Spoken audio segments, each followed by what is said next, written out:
For those of you who've been following Ashayana Deane, she's, someone that is channeling higher spiritual content. We'll just say that.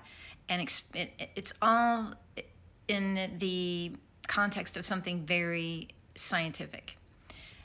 She's talking about the crystalline nature of humanity, of life itself, and of consciousness, and the very complex sort of emergence of all the different life forms, including human beings, why we are here, how we are here, and how there are higher aspects of ourselves that are working constantly to pull us out of what would be actually a black hole if we didn't do something about it. Because when you have energy that is in a fallen state, that just means that it's vibrating much more slowly.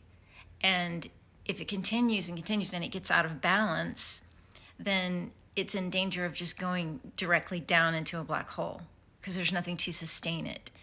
That's just a very simplistic summary really quickly, but there have been people who have said she disappeared, something was shady about her business dealings, and she was accusing people of copyright infringement, things like that. I just want to say this. I have read her teachings. I've listened to all of her teachings, not all of them, but most of the teachings, and every single bit of it that I have read or listened to resonates with me in my soul, except for one thing.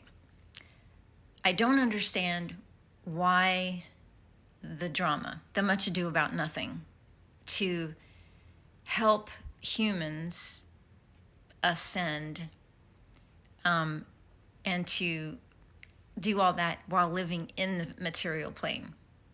Why is the material plane and staying in the material plane such a big deal? Who cares? We're here for about that long and we die and we go somewhere else. So I don't understand that. But that said, I want to say that there are a lot of brilliant people out there who are channeling from the Akashic, from just pure information from source, not from other entities or anything like that.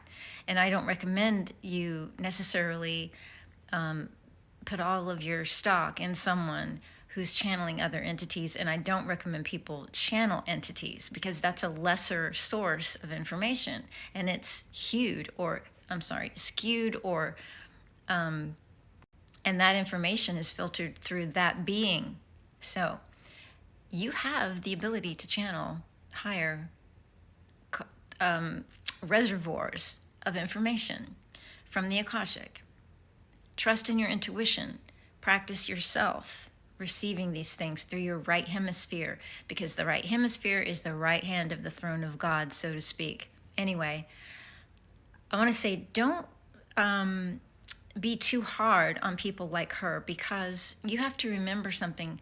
She is doing the work to bring information forward, and then from that results these businesses, to try to get people to do classes and courses and things like that. She can't just do all that work and not make a living. In this world, you have to make a living somehow. And so she can't do both. She can't work a 9 to 5 and do that kind of work. And so she has these businesses where other people are running the business part of it. And if you should know by now, like with the music business, these people that run the businesses, they're going to try to find ways of making sure that that income is stable and that they're protected.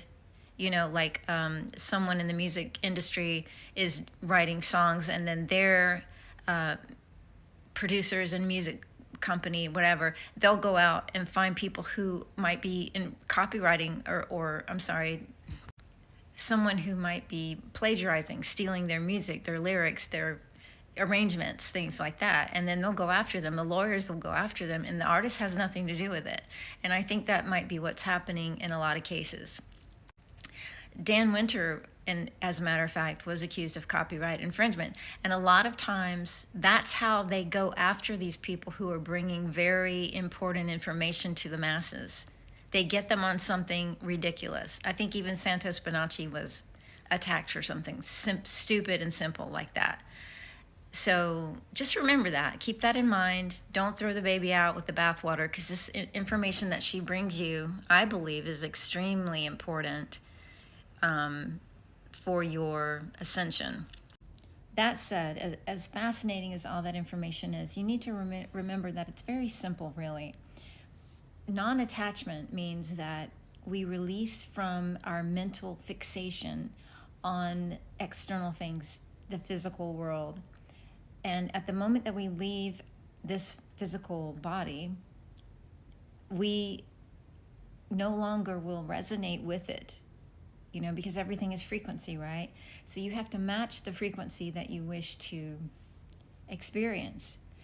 And if you're no longer attached to this frequency, this overall frequency of the world, you're not going to go back to it.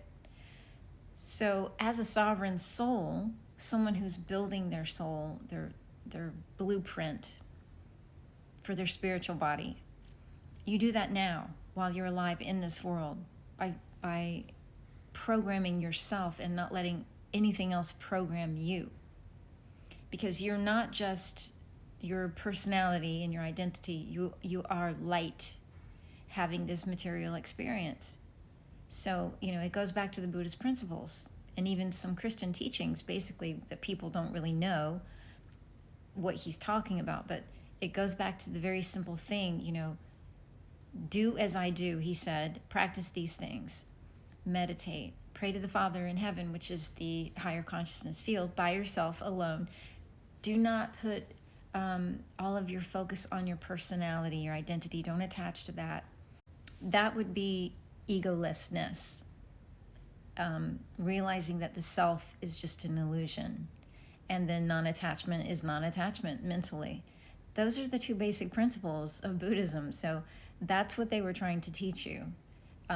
You have to do certain things to get by in this world, but this is a parasitic world. So if you're still eating meat and you're still taking things to, try to control and survive in the world, you're part of that parasitic system. Your goal is to no longer behave that way, which is why you have the monks, people who go out in the wilderness and meditate and are practicing self-abnegation, things like that.